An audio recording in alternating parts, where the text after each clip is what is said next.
Assalamualaikum warahmatullahi wabarakatuh. Kami dari kelompok UIC Oishi akan membagikan mengenai laporan Entrepreneurship Challenge UIC Oishi 2024. Dengan tim UIC Oishi sendiri terbagi atas ketua kami yaitu Zaskia Mayang, Sekretaris Nail Fariha, Bendahara Aswa Masayu Ramadhani, Desain Anissa Berlian dan Mirna Syafrida, tim promosi dan pemasaran Fikan Ainu Najma dan Zulfa Sekar Arum, tim produksi makanan internasional Nauril Aulia Feba dan Rizky Nurnail Izati, dan tim produksi makanan sehat Vanseli Putri Davina dan Muhammad Fasihul-Lisan.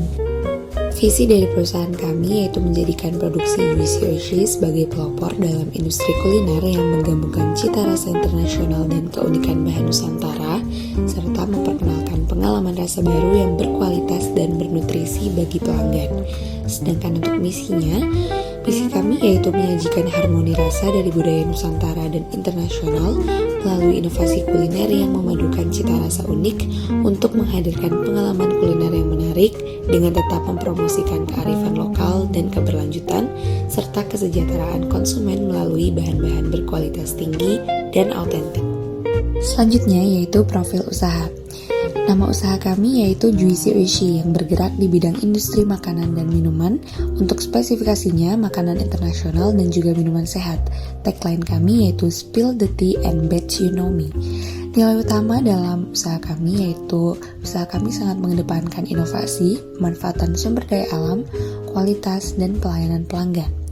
Untuk pembagian produknya, kami memproduksi dua produk. Yang pertama, Gyomi, yaitu menu internasional berupa gyoza dengan isian kari bercampur ayam, jamur, dan kentang di dalamnya yang disajikan dengan hasil goreng yang renyah. Yang kedua yaitu kecombrang berry, minuman teh sehat yang dikombinasikan dengan stroberi dan juga perasan kecombrang. Untuk metode pelayanan kami yaitu penjualan offline dan segala publikasi kami posting di akun Instagram kami yaitu @juicy.oishi. Untuk segmentasi Gyomi bisa dikonsumsi oleh semua umur dengan kelas ekonomi menengah dan geografis di kota Surabaya. Kepedulian terhadap kandungan sehat, perilakunya peduli, dan frekuensi mengkonsumsi gyoza psikografisnya kadang-kadang. Lanjut di targeting Gyomi di kalangan remaja dan dewasa pasti akan tertarik untuk membeli produk kami karena cita rasa yang diberikan sangat unik dan perpaduan makanan internasional yaitu gyoza yang diberi dengan isian khas Nusantara yaitu kari ayam. Lalu yang kedua, masyarakat dengan kelas ekonomi menengah akan tetap bisa membeli produk kami karena harga yang kami berikan sangat terjangkau. Ketiga, kami akan menjual produk kami pada waktu Car Free Day di kota Surabaya. Dan yang keempat, karena produk kami ini digoreng menggunakan minyak sehingga membuat kami tidak menyarankan untuk mengonsumsi produk kami dengan secara rutin atau berlebihan. Positioning Gyomi, satu, banyaknya pesaing yang menjualkan produk serupa dan memiliki target pasar yang sama.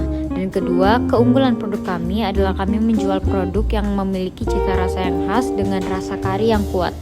Analisis SWOT Gyomi. Untuk yang strength, kombinasi rasa gurih dan sedikit pedas dari kari ayam dengan kulit gyoza yang renyah memberikan sensasi rasa yang unik dan menarik. Perpaduan ini mampu menarik minat konsumen yang gemar mencari variasi rasa baru pada makanan. Untuk weakness, gyoza isi kari ayam yang sudah dimasak cenderung lebih cepat basi dibandingkan dengan jenis gyoza lainnya, terutama jika tidak disimpan dengan benar. Opportunity atau peluang bagi produk kami adalah menciptakan varian isian baru seperti kari ayam yang bisa menarik lebih banyak konsumen. Sedangkan ancaman bagi produk Gyomi kami yang pertama adalah bagaimana cara kami dapat mempertahankan kualitas produk di luar ruangan dingin. Yang kedua yaitu persaingan dengan produk serupa. Yang ketiga yaitu perubahan tren konsumen yang juga dapat memengaruhi minat terhadap produk Gyomi kami. Yang keempat yaitu kenaikan harga-harga bahan baku utama, terutama jika pasokan terganggu akibat faktor eksternal buruk atau kendala mendadak yang bisa berdampak pada biaya produksi. Langkah pembuatan Gyomi: pertama, blender bawang merah dan putih, jinten, ketumbar, kemiri, kunyit, dikit cabai merah, dan tambahkan sedikit air. Kemudian tumis bumbu blender hingga air menyusut. Setelah menyusut, tambahkan minyak, kemudian tumis kembali hingga wangi. Tambahkan air sesuai yang diinginkan, lalu masukkan daun, jeruk, dan serai yang sudah dikepruk.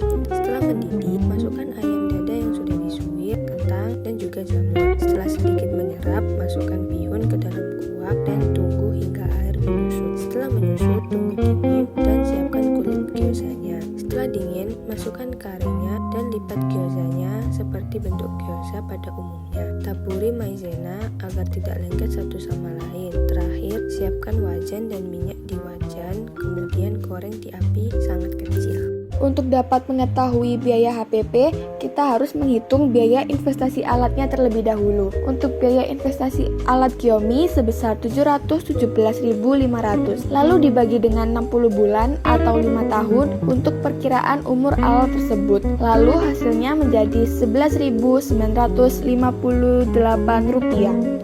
Setelah itu kita menghitung biaya variabel atau biaya satu kali produksi untuk Giomi. Biaya satu kali produksi untuk Giomi sebesar Rp394.100. Total biaya per bulan didapatkan dari jumlah data yang tersusun di atas menghasilkan Rp207.458 dan total biaya per hari didapatkan dari total biaya per bulan dibagi dengan perkiraan waktu jual kita yaitu 20 hari menghasilkan Rp10.372. Untuk total biaya dan HPP Giomi yang pertama yaitu total biaya yang didapat dari biaya variabel dijumlahkan dengan biaya tetap yaitu menghasilkan Rp404.472 dengan HPP yang didapat dari total biaya dibagi jumlah produksi menghasilkan Rp1.618. Berikutnya yaitu total BEP dan laba Giomi. Untuk BEP unit didapatkan dari biaya tetap dibagi harga jual dikurangin variable unit menghasilkan 49 unit. BEP rupiah didapatkan dari biaya tetap dibagi harga jual dikurangin variable unit dibagi harga jual menghasilkan Rp498.749,763. Dan untuk laba didapatkan dari harga jual dikali jumlah produksi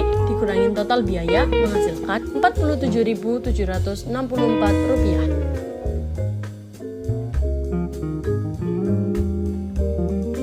Untuk segmentasi kecombrang berry, produk ini dapat dikonsumsi oleh semua umur dengan kelas ekonomi menengah ke bawah, menengah dan menengah ke atas, dan lokasi geografis di kota Surabaya. Kepedulian terhadap kandungan sehat atau perilaku, tidak peduli, peduli, dan sangat peduli. Frekuensi mengonsumsi kecombrang berry atau psikografisnya jarang dan kadang-kadang. Selanjutnya, targeting kecombrang berry. Yang pertama, produk ini cocok dikonsumsi untuk kalangan remaja dan dewasa karena produk ini memiliki cita rasa yang unik dengan perpaduan antara teh bunga kecombrang dan strawberry. Yang kedua, kami akan menjual produk ini pada bazar, Car Free Day, dan secara online. Yang ketiga, produk ini cocok dikonsumsi secara rutin karena merupakan minuman sehat namun tidak melebihi pada batasnya.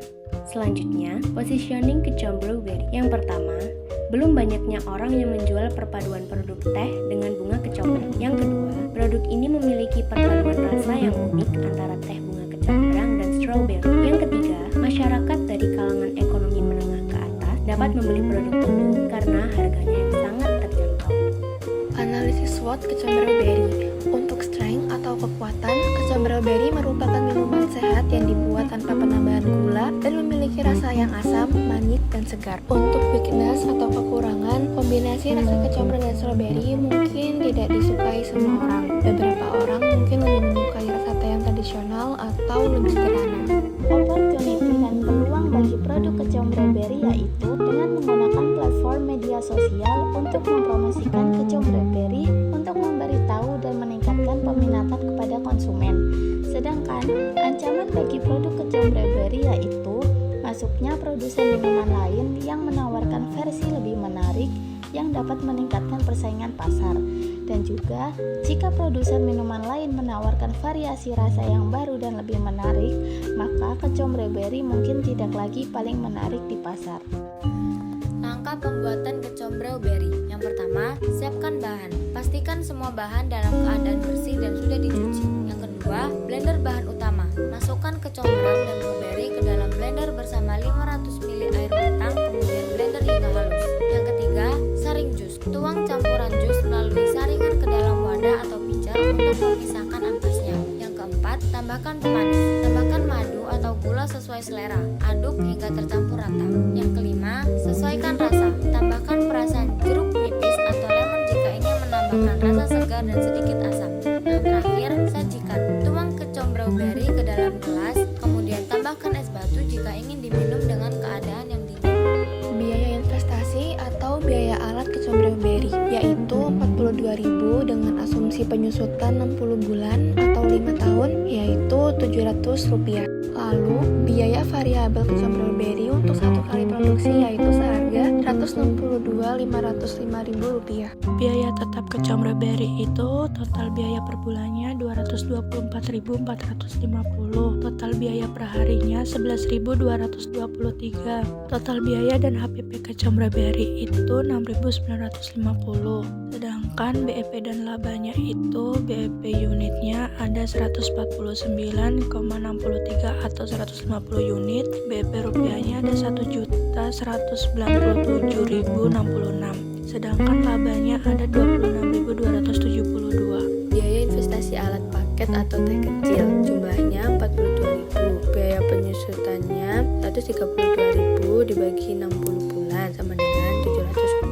Kemudian biaya variabel paket atau teh kecil. Jumlah variabel atau satu kali produksi sama dengan Rp161.005. Total biaya tetap pakai cash kecil. Total biaya per bulan sebanyak Rp215.700 dan total biaya per hari sebesar Rp10.785. Dan selanjutnya ada total biaya dan HPP paket per cash kecil. Total biaya yang pertama ada biaya variabel ditambah biaya tetap berjumlah Rp161.000 ditambah dengan Rp10.785 menjadi Rp171.790 dan juga ada HPP. Total biaya dibagi jumlah produksi sebesar Rp171.790 dibagi dengan 25, jadi totalnya menjadi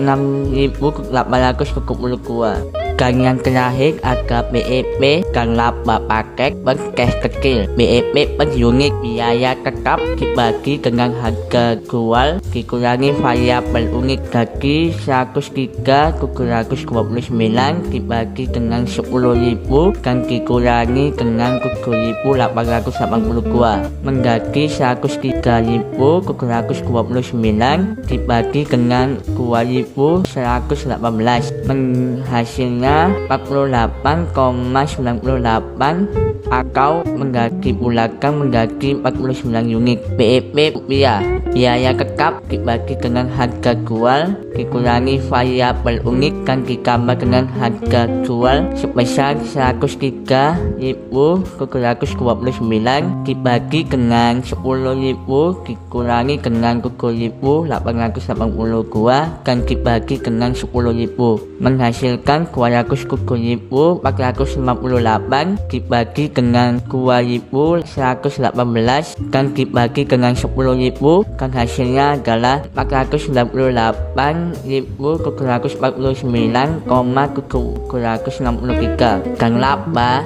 harga jual dikali jumlah produksi dikurangi total biaya 10.000 dikali 25 dan dikurangi dengan 202.236 dan hasilnya adalah 47.764.